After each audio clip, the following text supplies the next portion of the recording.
Hey guys, before we start the video, I just want to say it'd be greatly appreciated if you can subscribe, because I'm pretty sure like less than 2% of you are actually subscribed. So yeah, please fucking subscribe. Anyways, with that out the way, let's get straight into the build. So the build, let's start with our equipment first, I guess. So I got the Flamekeeper Cetus, obviously. Sadly, no enchant, but I am trying to find an enchant that at least has 1-star pen on it. Could really be anything. I wouldn't really mind anything. I think the best one would be like metal or some shit. But yeah, Flamekeeper Cetus is really good. Legion Centurion. This armor is vital to the build because I am using Legion Carter, and this armor gives me a flat 15% damage bonus. So that's where some of it comes from, the damage bonus. So this gives me 15%, I believe. Then Dark Royal Duelist. Don't watch that health. I just like the drip, and this slot is very hard to make drippy. As you can see, this armor does look really ugly. But for that drip, even though it gives 6 health, I should combine it with something that gives a lot more. But we move. Crystal Pendant Earrings, nothing special. Blindfold, nothing special. 40 Helm, 19 health. It's not crazy, but you know, it does the job. 24 health for the Star Boots. Again, not crazy, does the job. Over to my rings, something that's actually interesting. The Windmill Ring and the Light Eater Ring. These two rings single-handedly will solve pretty much all your ether problems if you're fighting anyone that isn't Shadow or no attunement. So yeah, you get a shit ton of ether, almost all your ether back from like one move. Koga's Clutch Ring, it's good as always, even after the changes to movement. Days Band, I do Flourish quite often. I don't have a Finisher's Ring, but I still Flourish quite often because I am using Fists. And that means I can still get that daze off every now and then. And 19 health Scarf, and you probably are gonna notice that not all my gear has crazy amounts of health because I don't actively trade, and I don't have like just a fuck ton of enchants or gems to be giving away for high HP dupe sets. So yeah, but so basically for the most part, everything that's when it comes to gear wise, I found myself. So that's why it makes this a lot harder for me to make some builds. So let's get straight into the talents. Okay, so with my talents, I'm not going to go through all of them, but I will end up scrolling through all of them, so you should be able to see all of them if you just slow down the video. But let's start off with some of my more important ones that I think are quite vital to the build. Kickoff, very good quality of life, makes climbing up walls a breeze. Evasive Expert, really good. It synergizes well with risky moves and Swift Rebound down there. And Fast Blade, this is also really good. Just all the agility talents synergize as well all together because it just like always gives you that nice speed boost. Pitcher. Now I'm not sure on this, but I'm pretty sure that if you strong left someone and you have this card, your ragdolled effect will send them further. So if that is true, which I'm not sure it is, I should probably test it. This is very good. If it isn't, it's pretty mid. Battle Tendency, this is really good for your posture. Berserker, now I don't know how much defense it gives you, but any sort of defense after knocking someone is really good in ganks. Oath, Blindseer. Now I'll go over why I picked Blindseer for my Oath in a bit. Trained Fist, obviously for Fist. Risky Moves, these two most agility cards that you just definitely need for your build. Charismatic Cast and Tough Love, these two are vital, very much vital. Familiar Sight, if you have a common race, which I do, I have Canor, you should be able to basically just get a free alert because you'll be fighting people that are of the same race a lot. Duelist Stance, this is quite good. Last Resort, this is basically made for clutching up. Precise Swing, all of these are quite good. Concussion as well is quite good. Charge Return, if you are fighting like gangs and like there's larger mantras like a Shadow Gun or Fire Palm and it hits their teammates and you hit them and you just do a shit ton of damage to get rid of their things that's effect. It gives you a good damage buff. Fishman, definitely one of the more underrated cards. I've seen people burn this almost every time and I still think it's worth it. Now this is where we get our fuck ton of resistance. Obviously Exo, that flat 15% damage resistance to physical attacks, but to the finish when you're below 30%, this bumps it up to basically 30% together, and then on top of my armor that's another 30%, so what's that, 60% damage resistance. This damage resistance in this game is crazy. Legion Carter, obviously to use my Vista for my armor. Neuroplasty, quite good. You don't need it for this build, but I did get lucky when I got it. Please Will. 3 embers at the dude in the shop that sells the mushroom omelets, and this card is amazing for your thing reservoir. Instead of getting like less than half of your ether thing reservoir back, when you have this card you get pretty much all of it back from eating one of the things that give your reservoir back. This is really annoying. I hate that I have this for my innate thing, like race card, and it basically makes so I do less damage to my comrades, so people from my guild. So that is pretty annoying when I'm 1v1ing like friendly, but it is what it is. I still do a shit ton of damage. Now this is what I mean. Your Legion Carter attacks deal 15% more damage. Your M1s just do 15% more damage. Now the fucking most vital part of this build, lose your mind. This shit is extremely important, and I'll tell you why after I get through all these cards. But yeah, if you know how this shit works, it's crazy. Uproar, it's good to stop combos like infant combos. They're really annoying, so this card helps with that. Market and Warrior, obviously to make progressing so much easier. Fresher Claws, very vital. You better hope to God after 40 you get this. And Thresher Scales, nice quality of life. Warrior Spike comes in handy. Obviously all 5 of the Mental Fortress cards for Blind Seer. Adept makes the progressing easy. These 2, health pack and ether kit, quite good for just like flat increase in your stats. Champions Regalia, this is quite good. Fist of Fortitude, definitely vital. Oh my, look, another 15% resistance. The resistance on this build goes crazy.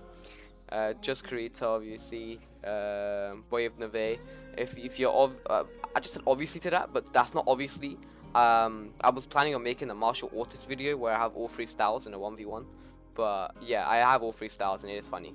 Strength Unbound, obviously, to get the level 5 mantras. Bulldozer, very good card, very vital to this build, I reckon. It's really good. Yeah, this is pretty good as well to make sure your posture stays down. Obviously you have to uncap your light weapon. Bloodline Spirit for the scales cards, the Fresher Scale cards and the Fresher Claws card. Engage and Chronostasis. This shit stops bell spammers on a different level. The bow and the Reaper guys, and then the crazy slot swords, all of them just stops them from using their bell. Is so nice. Aerial Kick, this is really good. Showstopper, it's a really good legendary, it comes in so handy. And Replenishing Knockout, amazing in boss raids and ganks and shit. So yeah, that should wrap up all of the talents. But yeah, if you need to see all of them, there's a slowed down version. Now, let me go over how this build works. Okay, so essentially, the way you want to synergize this build is, you want to use your Blind Seer, the Blind Seer, and you want to use, so there we go, Lose Your Mind. Okay, now Lose Your Mind gives you a damage buff of up to 25% on tier 1 Insanity, I believe, but you have to get to tier 1 Insanity. And you might be thinking, well, getting to tier 1 Insanity is quite annoying because you're going to have to either be next to a Sharko all of your life or just have potions up your ass the entire time. Well, you can fix that problem with Blind Seer. Yes, that sounds weird, but Blind Seer can give you Insanity. The way it does that is the mantras. All of the Blind Seer mantras give you Insanity, but obviously you won't notice that when you have normal Blind Seer. But because I have Lose Your Mind, which gives me 2 times Insanity, I actually see the negative side of it, which is stupid, but it works. It works really well because that gives me the damage buff. So as you can see, if I use Mind Soothe, my screen goes slightly blue. Tranquil Circle, it goes even more blue, and then Silent Beam to go even more blue. And you use all 3 of them twice or 3 times, and you basically get to pass tier 1 Insanity, and you get your 25% damage buff on your M1s.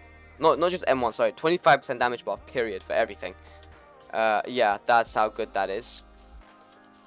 There is one big negative, and obviously you do take damage to the Insanity if you don't have Unfazed. If you have Unfazed, there is no negatives to this. I don't have Unfazed because I saw it once and I picked something else over it, and I never saw it again. So it's just one of those things that can happen, obviously.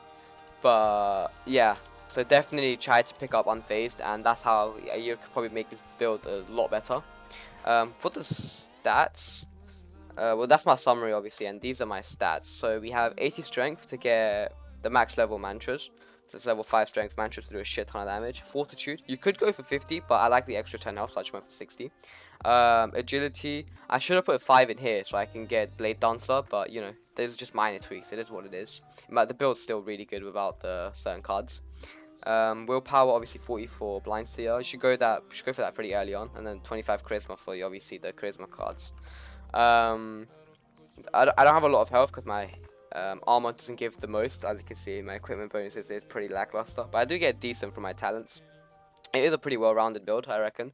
The ether regen, like all of that, is pretty solid. for my mantras, see, I have 80 strength, except I don't have the patience to be doing the quests. That's why my mantras are all level 1, but you should definitely go upgrade them all to level 5 if you can.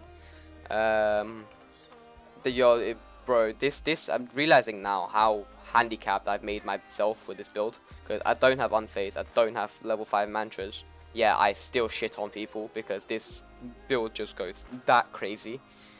So yeah, for my mantras, obviously we got strong left, bang, we got rapid punches, revenge, you know, like all the good mantras. Let's go for good mix-ups and rapid slashes, of course. These 3 mantras is just to set up, you know, your damage buff. But once you have everything on, including the mushroom omelet, which I believe gives 5%, you should be doing about 55% M1 damage increase. That is insane. You do, and this weapon swings hella fast. And I want to quickly go over something. So as I was saying, the damage resistance on this build kind of goes insane. And it's not just this build. Pretty much every player endgame has some next level damage resistance, upwards of 60+%. Okay, so you'd think that people would understand that pen is obviously better, but no. For some reason, the value of like flat damage, like 6% damage, is higher than 14% pen, which is absurd. When it comes to the current meta, pen is definitely much better. I've been trying to find the 3-star Flamekeeper status with pen on it, but don't know, it's pretty much been impossible. I even offered some guy a weapon enchant and he said he still didn't have one.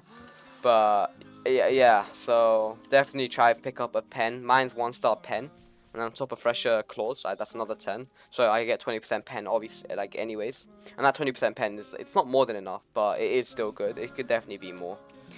But yeah, that pretty much sums up the build. For my bell, we got Reaper. Obviously, I'd prefer, what do you call it, Shardbow, because you can do that true combo. But other than that, this build is pretty good, even with all the handicaps. But yeah, it slaps. And if you want to see some PvP, I do have a full montage of like PvP and ganks and shit. So I'll link down in the description, and if you want to go watch that. But without further said, thanks for watching the video, and have a good one.